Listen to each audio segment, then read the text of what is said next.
On today's episode of 7 Minute Expert, Brett Cooper launches her new show, The Brett Cooper Show, What It Means for the Daily Wire and the conservative movement more broadly.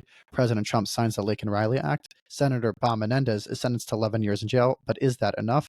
And Donald Trump is tested with his first national accident. I'm Gideon Askowitz, and this is 7 Minute Expert. So first off, Brett Cooper's show is supposed to air today. I personally have been a big fan of Brett Cooper since he started at the Daily Wire. I've enjoyed a lot of her work, but she left on it was seemingly out of nowhere. And a lot of people were speculating, why did she leave? A lot of people were saying that she was fired and that there was some sort of issue with Jeremy Boring at the Daily Wire and that she was forced out.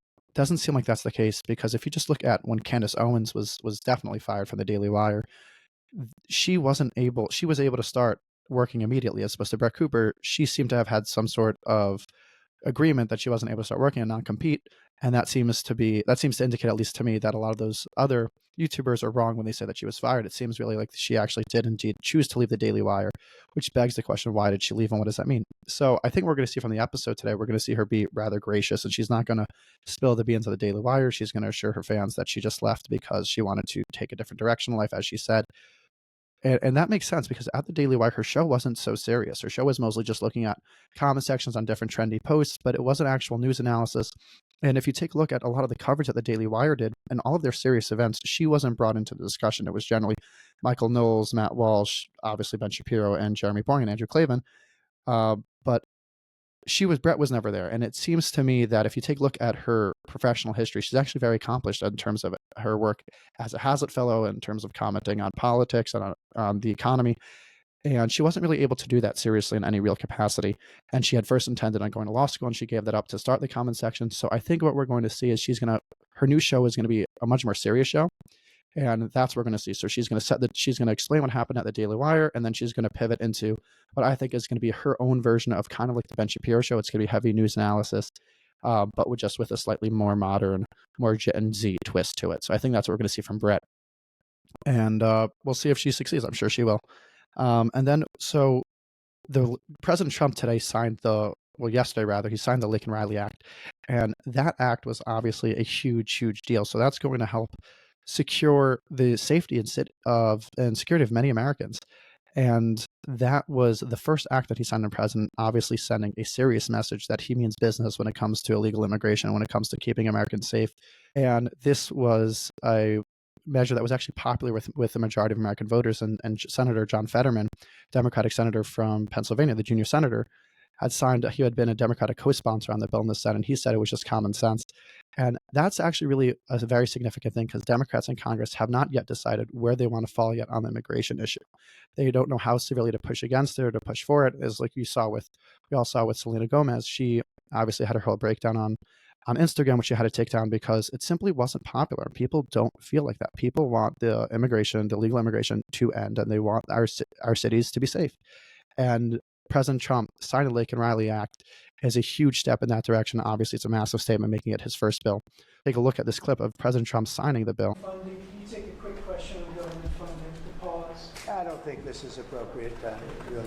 And what you see there is you see Donald Trump. That reporter asks him a follow-up question, and he says, this is not the time. Because what Donald Trump is saying to the American people is that now is a time, right now, when he's signing this bill, to remember Laken Riley. And remember that this is a serious fight, and this is important. This is people's lives at stake, and it's not a time for political propaganda or anything like that. He just wanted to take a moment to abstain from questions, and I think that shows a lot of the sensitivity of Donald Trump. And obviously now, that was all the first part of the day. But then we have to take a look at Senator Bob Menendez got sentenced to 11 years in jail over essentially treason. He was a foreign agent for the Egyptians, and this story broke sometime last year, and he had gold bars literally stuffed in his jacket pockets, in his closet, under his bed, and he tried passing this off as he said that he and his family had a bad experience with banks. They didn't trust the banks, so he always wanted to have gold on him. That was obviously nonsense. I don't know how anybody ever believed that, and he is rightfully going to jail. But what you're going to see is a lot of people possibly rightly calling for a much harsher sentence, that 11 years is not the right amount of time for a sitting senator in the United States working for a foreign government. It's treason. If he was obviously in a defense capacity, that would be considered treason. Why, when he is a senator, that's not treason. and he's not being treated with such a sentence is, I think, honestly, is beyond me. And he should obviously have much more than 11 years. And the fact that he's crying and people are going to be sympathetic to him, he was crying when the judge apparently passed the sentence. None of that matters. I mean, if you just look at the statements released by the Justice Department, it's crazy. So, U.S. Attorney Daniel Sassoon said the sentences imposed today result from an egregious abuse of power at the highest levels of the legislative branch of the federal government. Robert Menendez was trusted to represent the United States and the state of New Jersey, but instead he used his position to help his co-conspirators and a foreign government in exchange for bribes like cash, gold, and a luxury car. The sentences imposed today send a clear message that any that attempts at any level of government to corrupt the nation's foreign policy and the rule of law will be met with just punishment. But that's not just punishment. 11 years is obviously not sufficient for this level of crime, and I would like to see. I know that a lot of people in my generation, a lot of Americans want to see a much harsher sentence imposed on disgraced Senator Bob Menendez for working for a foreign entity in government. And we also have to just briefly turn our attention to the serious tragedy that unfolded last night in D.C.